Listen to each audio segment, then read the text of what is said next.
Après sa percée d'hier, l'ombre de Marine Le Pen plane sur l'élection. Les deux candidats s'adressent directement à son électorat. Que fera-t-elle? Que vise-t-elle? Pour sa première interview depuis les résultats, elle est sur ce plateau. Bonsoir et à tout à l'heure. Elle arrive tout sourire, triomphante. Oh, bonjour, de bon matin. La nuit a été courte, il faut dire que le Front National a fait la fête. Comment avez-vous dormi? Très bien, comme un bébé. Elle n'est pas au second tour, mais elle a réussi à faire un meilleur score que son père en 2002, de quoi relancer son ambition. Vous voulez être désormais la nouvelle force d'opposition. C'est ça, c'est exactement ça.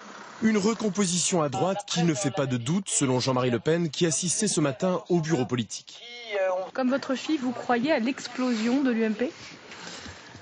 Ou l'implosion, si vous voulez. L'un ou l'autre, oui, je crois. Je pense que M. Sarkozy va être battu.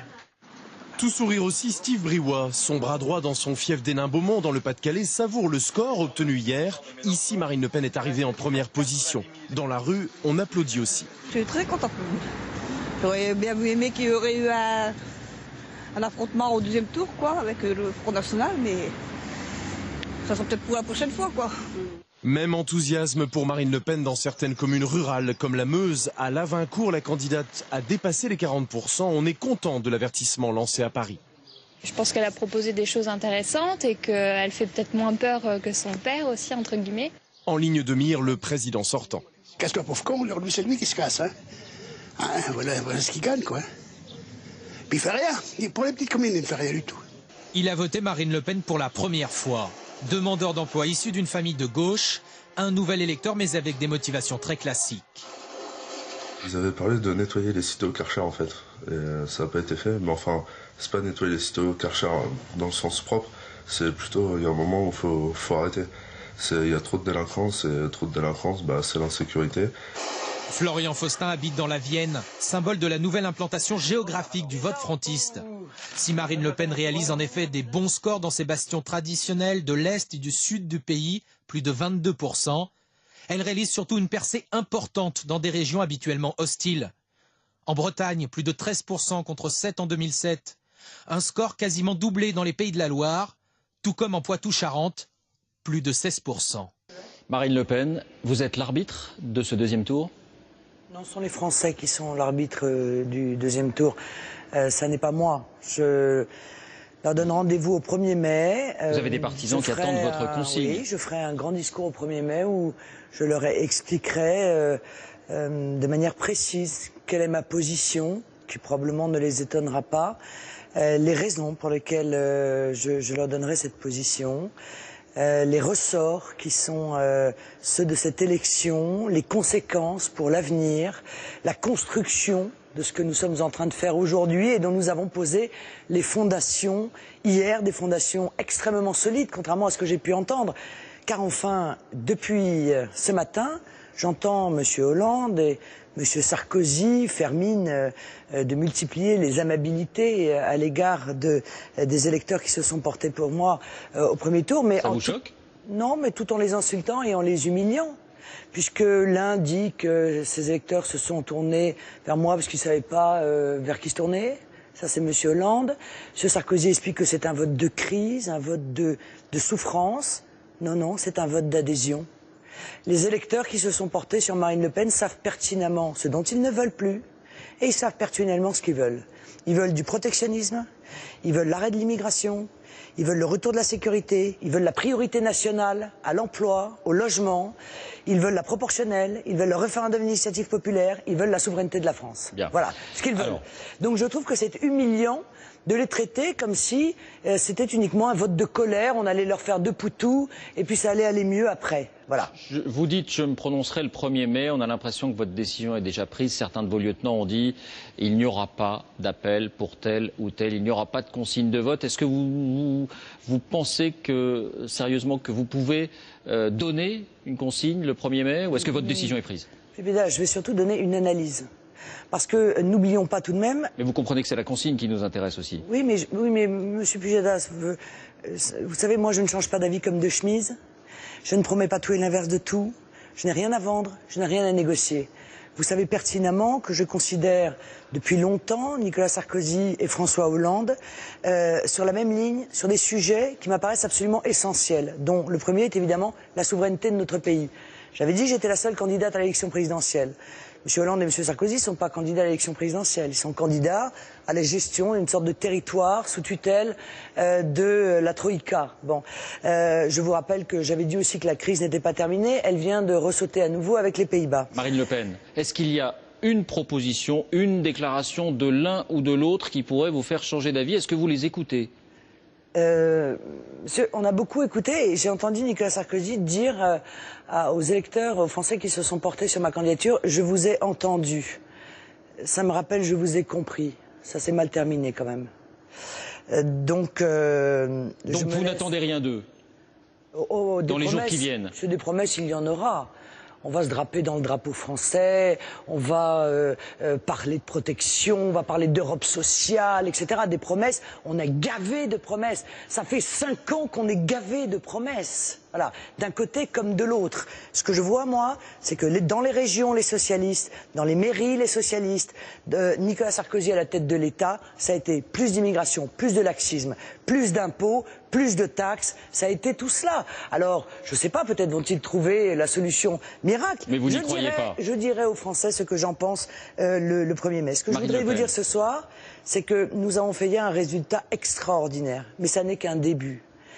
Nous sommes, compte tenu des résultats d'hier, il y a 353 circonscriptions où nous avons fait plus de 12,5% des inscrits. Ça veut dire quoi? Ça veut dire qu'il y a 353 circonscriptions où nous pourrions nous maintenir si ces scores se révélaient être ceux des législatives. Marine Le Pen, on a le sentiment finalement que vous attendez, peut-être que vous souhaitez la défaite de Nicolas Sarkozy pour que l'UMP éclate et que la droite se recompose en partie autour de vous. C'est faux? Non, je ne souhaite encore une fois la victoire ou l'échec de personne. Ce que je voudrais quand même dire, Monsieur Pujadas, c'est que j'en ai un peu soupé de ces politiques qui considèrent que c'est toujours de la faute des autres. Quel que soit celui qui va gagner ou qui va perdre, celui qui aura perdu, ce sera de sa faute.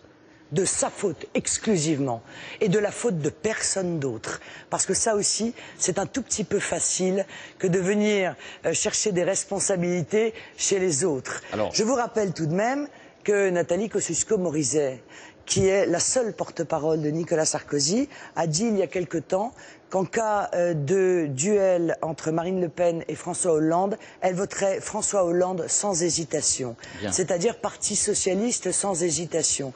2 questions encore, assez rapides. Est-ce que vous avez, d'une certaine manière, hier soir, symboliquement, tué le père en réalisant un score supérieur au sien, en établissant un nouveau record, entre guillemets, pour le Front National? Non, je n'ai pas besoin de tuer le père, je n'ai pas de problème psychologique. On sait qu'il y a eu des dissensions pendant cette campagne. Mais non, mais il n'y a pas de dissension. Nous travaillons pour la France, pour notre pays. Vous voyez, chez nous, aimer la nation, c'est pas seulement un slogan de campagne. C'est autre chose que cela. Nous nous donnons intégralement dans ce combat. Il va y avoir le 3e tour, ce seront les législatives. Et là, ça va être absolument fondamental comme bataille. Parce qu'il y a un président de la République dans notre pays, certes, mais il y a aussi des députés. Et ces députés ont un pouvoir extraordinairement important. Le tout, c'est qu'ils l'utilisent, voyez-vous. Parce que j'entends dire le droit de vote des immigrés, j'entends dire les... Mais je suis désolé de rappeler que Nicolas Sarkozy était pour le droit de vote des immigrés et que probablement il le fera... S'il est élu, 2 ans après ce qu'aurait fait François Hollande? Parce qu'il a dit pour l'instant, mais oui, annonce justement de Nicolas Sarkozy, il indique qu'il y aura un défilé. Sarkozy, il a trouvé mieux que le droit de vote des immigrés. Lui, il donne des papiers, des cartes d'identité à ceux qui sont étrangers pour qu'ils puissent voter. Il y a comme ça eu 100 000 naturalisations par an. Il annonce qu'il y aura un défilé le 1er mai pour le vrai travail, dit-il. Le 1er mai, c'est aussi le jour, bien sûr, du défilé des syndicats, mais aussi de votre défilé devant la statue de Jeanne d'Arc. Comment accueillez-vous cette annonce? Il ne veut pas venir défiler à la statue de Jeanne d'Arc, non? Il va monter sur un... Écoutez, je ne crois plus en la sincérité de Nicolas Sarkozy. Et je crois que beaucoup de ceux qui m'ont fait confiance et que je remercie profondément parce qu'ils ont fait là un acte en même temps de dignité, de fierté, de courage et d'espérance, ne croient plus non plus dans les postures qui sont les siennes. C'est toujours des postures, toujours des promesses, toujours les mêmes mots. Mais ça se voit maintenant. Merci Marine Le Pen d'avoir répondu à nos questions. Restez avec nous si vous le souhaitez parce qu'on va voir maintenant le regard que que porte la presse européenne sur les résultats de ce premier tour. Ils font souvent la une des journaux. Vous faites souvent la une des journaux. François Baudonnet et Frédéric Furnemont avec nos bureaux à Rome et à Berlin. Guten Abend, Nicolas Sarkozy hat's erwischt. 20h hier, les télévisions européennes diffusent à l'unisson les visages des deux finalistes. Mais celui qui retient l'attention des médias étrangers, c'est celui de Marine Le Pen. Pourtant, le score historique de Marine Le Pen ne choque pas tous les Européens.